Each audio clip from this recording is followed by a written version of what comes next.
It was just a portrait of a mother and her daughters, but look more closely at their hands. Dr. James Mitchell had spent 15 years studying photographic archives at the New York Historical Society, but he had never seen anything quite like this. The portrait arrived in a donation box from an estate sale in Brooklyn, dozens of glass plate negatives wrapped in yellowed newspaper from 1923. Most showed typical late 19th century scenes: stern-faced merchants, wedding parties, children in Sunday clothes. But one image stopped him cold. 3 women stared back through time. A mother, perhaps 40 years old, sat centered in an ornate wooden chair. Her daughters, who appeared to be in their late teens or early 20s, stood on either side. All 3 were African American, dressed in their finest clothes. High-collared dresses with intricate lacework, their hair styled with obvious care. The formal studio backdrop showed a painted garden scene, common for the era. What struck James wasn't the composition or the subject's dignified expressions. It was their hands. The mother's hands rested in her lap, fingers interlaced in an unusual pattern. Her right thumb crossed over her left, with her index and middle fingers extended while the others curled inward. The daughters each placed one hand on their mother's shoulders, their fingers arranged in similar, deliberate configurations. James had examined thousands of Victorian-era portraits. Subjects typically kept their hands still, folded naturally or resting on props. Photographers of that period demanded absolute stillness during the long exposure time. Every detail was intentional. These hand positions looked too specific, too purposeful to be coincidental. He lifted the magnifying glass, studying the negative more carefully. In the bottom right corner, barely visible, someone had etched tiny numbers into the glass. NY 1892-247. James couldn't shake the image from his mind. That evening, he returned to his apartment in the Upper West Side and spread his research materials across the dining table. He had photographed the glass negative with a high-resolution camera, and now the portrait filled his laptop screen in startling clarity. The detail was remarkable for 1892. He could see the texture of the fabric, the small brooch pinned to the mother's collar, even the subtle differences in the daughter's features. But it was the hands that held his attention. He zoomed in until each finger filled the frame. The positioning was unmistakable now. This wasn't random. The mother's right thumb crossed deliberately over her left, a gesture that required conscious effort to maintain during the exposure. Her extended fingers created a specific shape. The daughter's hands on her shoulders mirrored variations of the same theme, fingers bent at precise angles, thumbs positioned with clear intention. James had studied Civil War photography, Reconstruction-era documentation, and early 20th century social reform movements. He knew that activists and underground networks often used visual signals, specific poses, objects placed in photographs. Even the way people stood could convey hidden messages to those who knew how to read them. He opened his database of abolitionist and post-emancipation activist networks. The Underground Railroad had used quilts, songs, and symbols. But this was 1892, almost 30 years after the Emancipation Proclamation, 15 years after Reconstruction ended. What networks still needed secret codes? His phone buzzed. His colleague, Dr. Sarah Chen, a specialist in African American history, responded to his earlier text. "Free tomorrow morning? What did you find?"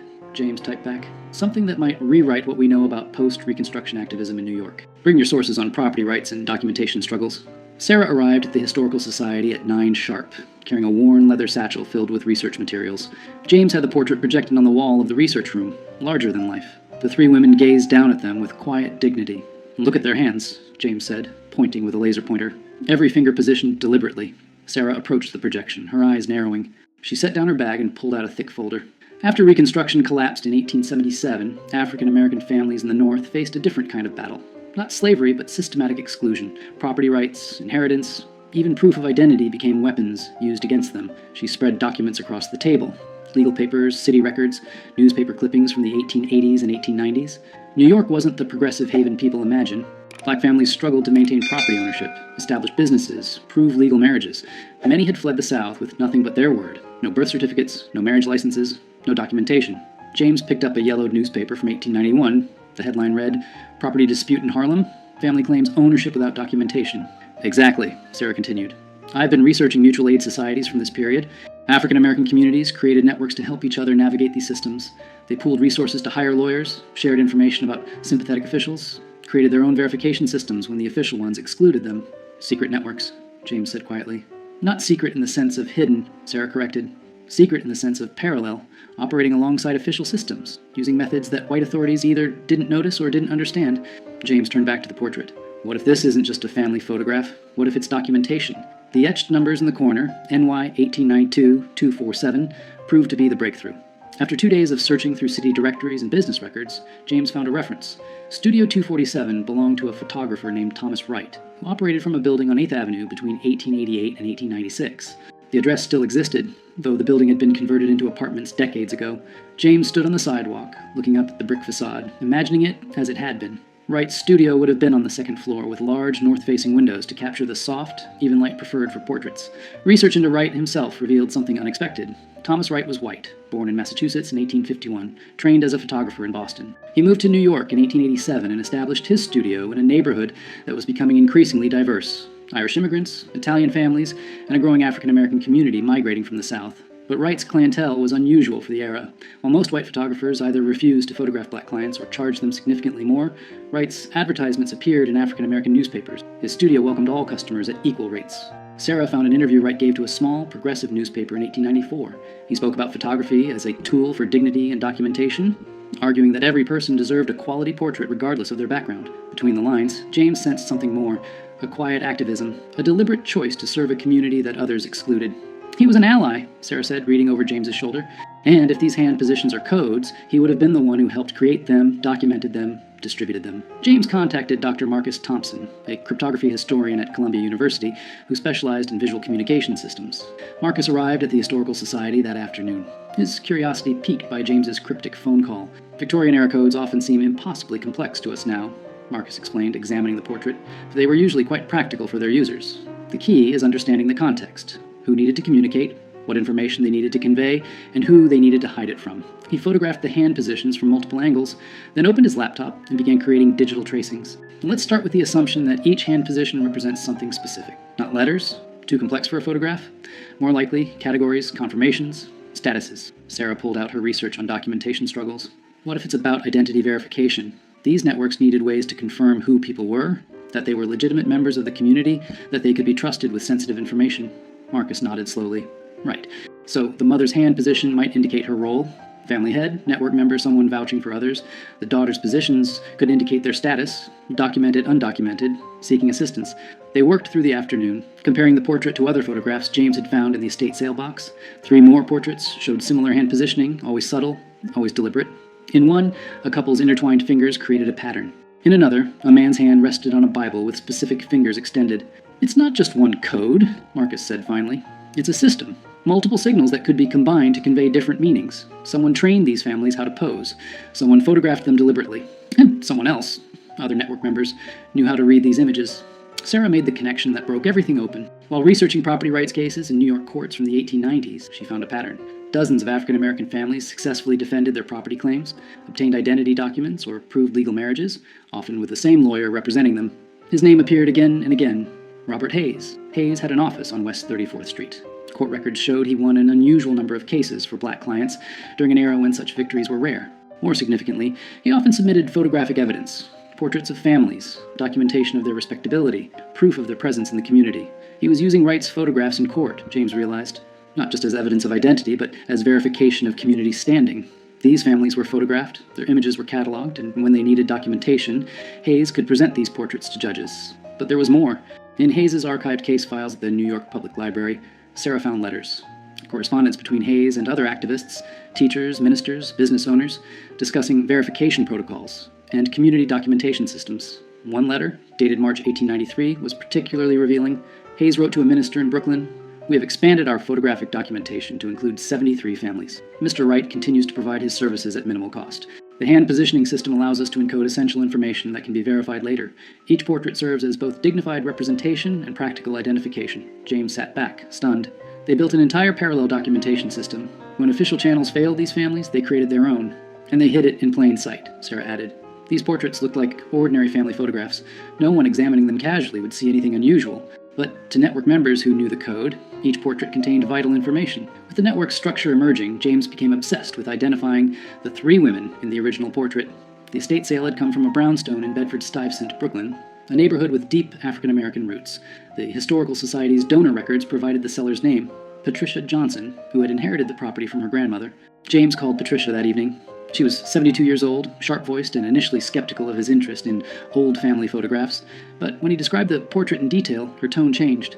"My great-grandmother," she said quietly. "That's Eleanor. Eleanor Morrison. The daughters would be my grandmother, Ruth, and her sister Grace." "Can you tell me about them?" James asked. Patricia was silent for a moment. "Eleanor was born enslaved in Virginia. Came north after the war with Ruth, who was just a baby. Grace was born here in New York. Eleanor worked as a seamstress. She was known for her skill with lace and fine embroidery, supported the family that way." "Did she ever mention being part of any organizations? Community groups?"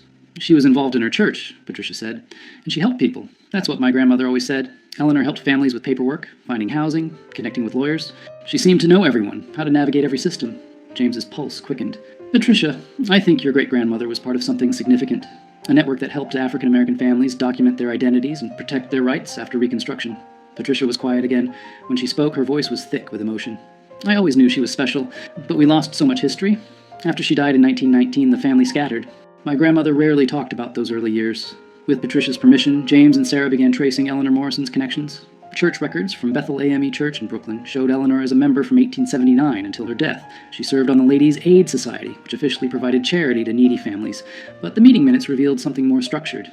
The society kept careful records of families they assisted, names, ages, circumstances, needs, but certain entries included notations that made no sense in context, numbers and letter codes that seemed arbitrary.